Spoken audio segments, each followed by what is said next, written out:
Hello बच्चों, मैं हूं आपका अपना विशाल सर।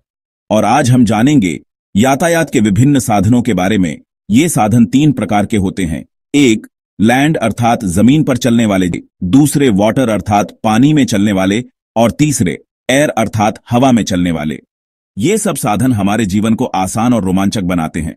अब सबसे पहले बात करते हैं बाइसाइकिल या साइकिल, हिंदी में साइकिल की। यह एक दो पहियों का ऐसा साधन है जिसे चलाना न सिर्फ आसान है बल्कि पर्यावरण के लिए भी अच्छा है। यह हर उम्र के लोगों के लिए एक मजेदार और हेल्दी विकल्प है। अगला साधन है बाइक और स्कूटर या स्कूटी, हिंदी में मोटरसाइकिल या स्कूटर। यह युवाओं में बहुत लोकप्रिय है। यह तेज और सुविधाजनक साधन है, खासकर शहरों में। मोटरसाइकिल या स्कूटी की मदद से आप ट्रैफिक जाम से बच सकते हैं और जल्दी अपनी मंजिल तक पहुंच सकते हैं।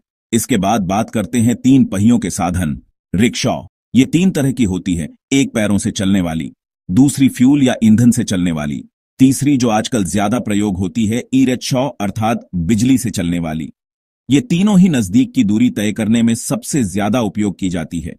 और अब बात करते हैं कार और जीप, हिंदी में भी इनको कार और जीप ही कहते हैं। परिवार के लिए सबसे आरामदायक साधन है। लंबी दूरी की यात्राओं के लिए यह सबसे उत्तम है, बल्कि यह आपको अपने परिवार के साथ समय बिताने का मौका भी देता है। आगे बढ़ते हैं वैन। वैन एक छोटी बस के प्रकार का सड़क वाहन है जिसका उपयोग सामान या लोगों के परिवहन के लिए किया जाता है। इस गाड़ी का मरीजों की एम्बुलेंस के तौर पर भी बहुत प्रयोग होता है। आगे बढ़ते हैं बस, हिंदी में भी कहते हैं बस। बस भी शहरों में यातायात के महत्वपूर्ण साधन है। ये साधन भीड़भाड़ वाली जगहों में सबसे अधिक इस्तेमाल होते हैं। अब बात करते हैं ट्रक की। ट्रक माल की ढुलाई के लिए इस्तेमाल किए जाने वाले कम से कम 4 पहियों वाले मोटर वाहन के रूप में परिभाषित करती है। इनका भार 3.5 टन से ज्यादा होता है। अब आखिर में बात करेंगे सबसे बड़े यातायात के साधन की, वो है ट्रेन। हिंदी में कहते हैं रेलगाड़ी। ट्रेनें विशेषकर लंबी दूरी और भारी सामान के लिए उपयुक्त हैं। भारतीय रेलवे दुनिया के सबसे बड़े रेलवे नेटवर्क में से एक है। यह लाखों लोगों को रोजाना एक जगह से दूसरी जगह ले जाता है। अब बात करेंगे पानी के साधन की। पहले पर है बोट, हिंदी में नाव या नौका नाव। एक छोटा जलयान होता है जिसका इस्तेमाल परिवहन, मछली पकड़ने, मनोरंजन और बचाव के लिए किया जाता है।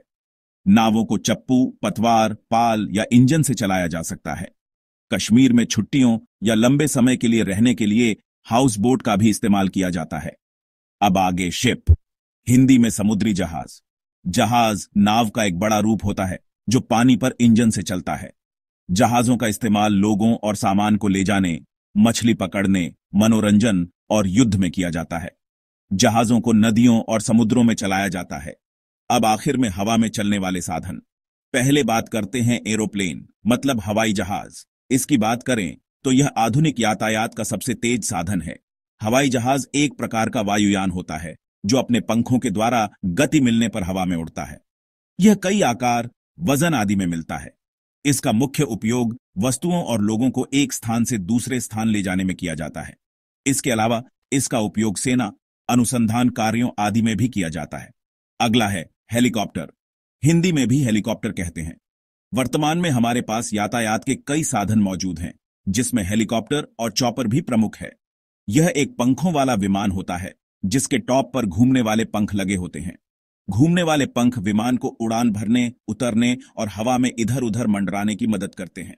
दोस्तों, इन सभी साधनों ने हमारे जीवन को बहुत आसान बना दिया है और हमारे जीवन को बेहतर बनाते हैं। अगर आपको ये वीडियो पसंद आई हो तो लाइक और सब्सक्राइब करना ना भूलें। धन्यवाद।